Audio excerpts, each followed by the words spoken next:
Hello everybody, this is Marcus Toole and I am in front of my Sonny's yellow Chickasaw plum tree. It is April 6, 2025 and I have my task for today is to thin this plum tree, to thin the fruit off of this plum tree. Sonny's yellow is a very productive plum variety if it gets pollinized.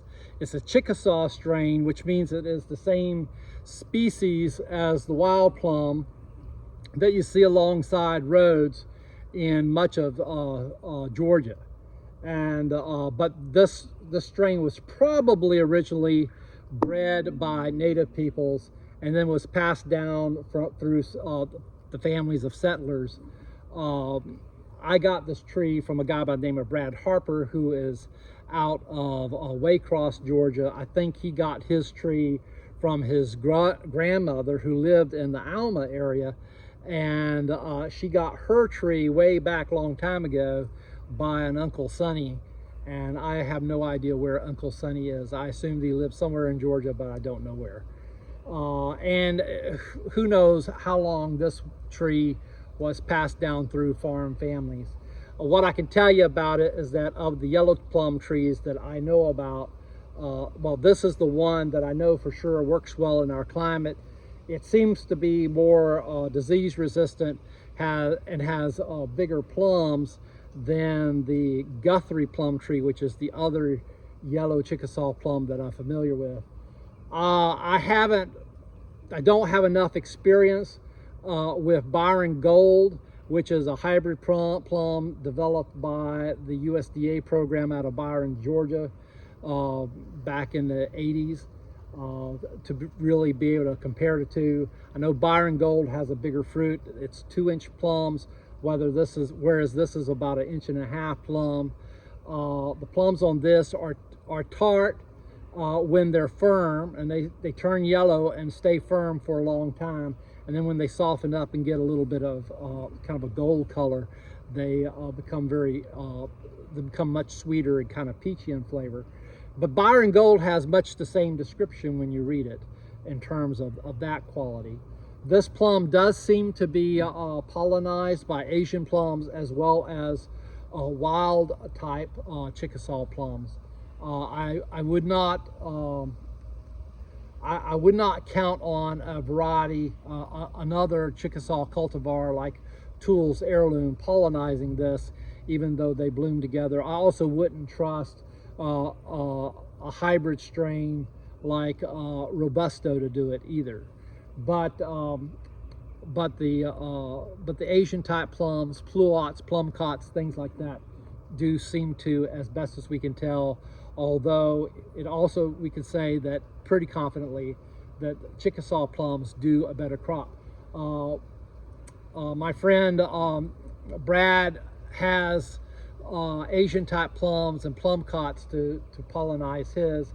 He has never gotten the kind of crops that I do here in Statesboro with the wild type Chickasaw plums pollinizing it, although he has gotten a fairly decent crop this year with multiple plumcots and pluots, as well as some Asian strains blooming with his tree. So we know it does work, but as I said, the Chickasaw does better, and Flatwoods plum would do better as well. Main thing I'm here for is that if you look at this branch, it is just covered in plums. These plums are way too close together. If I let them stay like this, the fruit will be small. It won't sweeten up properly, and more importantly, I run a great risk of having broken branches at about the time when I should have ripe fruit. So I'm going to pick these apart.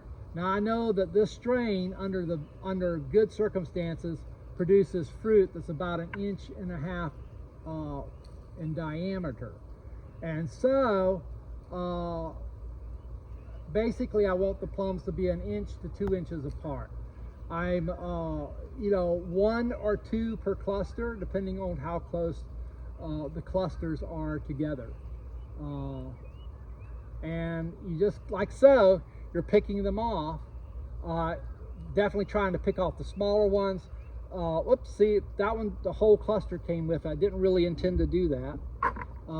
And you're also wanting to pick off ones that show little moon-shaped.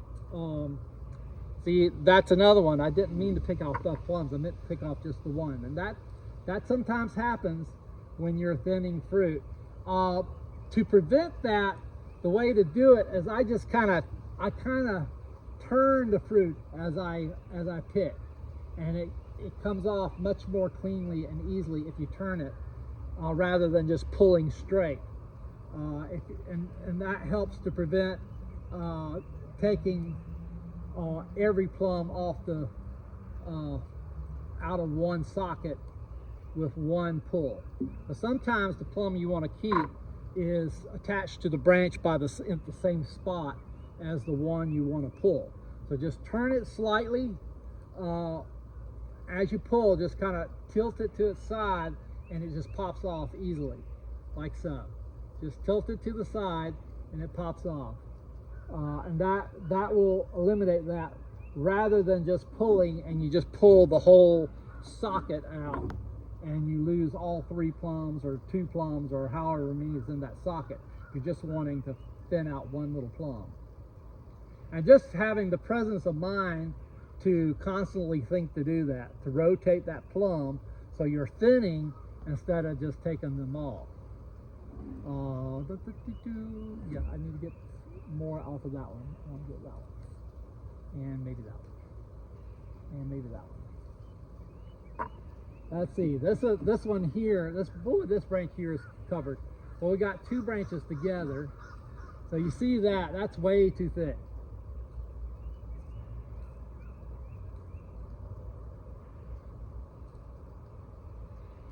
I was watching a YouTube channel from last year. This guy's up way north from here, and but I was watching his channel because I knew he has another strain that I have, which is Ruby Sweet, and I was looking at see what kind of crop he got last year, and he had not thinned his fruit, and so instead of his video being about how wonderful Ruby Sweet is, it was a video about his broken branches and the fact that the plums weren't as good as he thought they would be.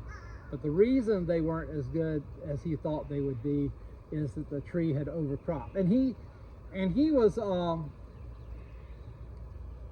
it's very clear that he understood what had happened and where he went wrong, that he should have thinned the crop.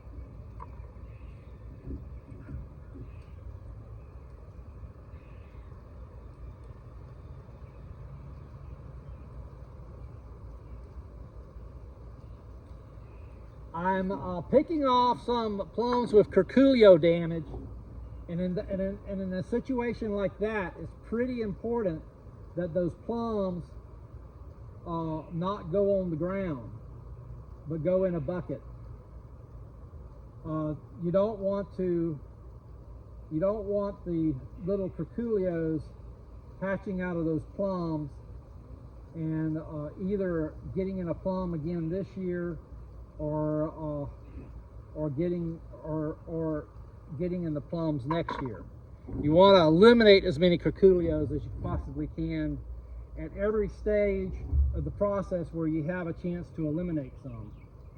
And one of the things I'm going to do, because I am seeing some curculio damage, is I'm going to spray all the trees at dusk with an insecticide that I'm confident will get them. Because if I'm seeing it on this tree, it's on all the trees most likely. This tree has gotten sprayed more times, as many times as any of them.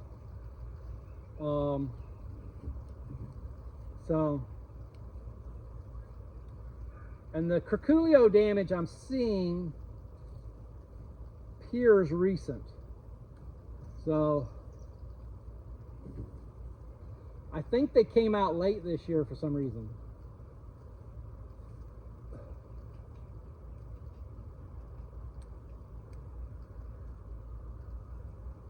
because I wasn't seeing any evidence of curculio at the time that you normally see it. And it's not like I'm seeing lots now. It's really not. It's not bad at all. But a curculios will still ruin a lot of plums off your plum trees if you don't see this one branch here. See how it's full like that? It's already leaning down. This thing will be on the ground if I left it like that.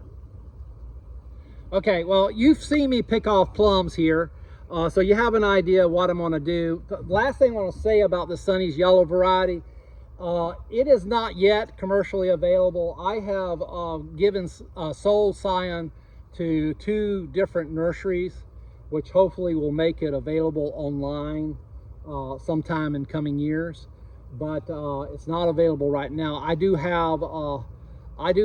sell scion in the winter.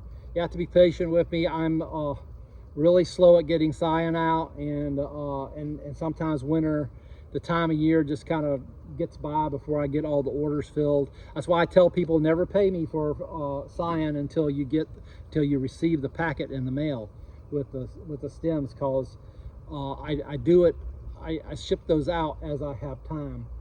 And I also will have a couple of grafted trees to sell next year.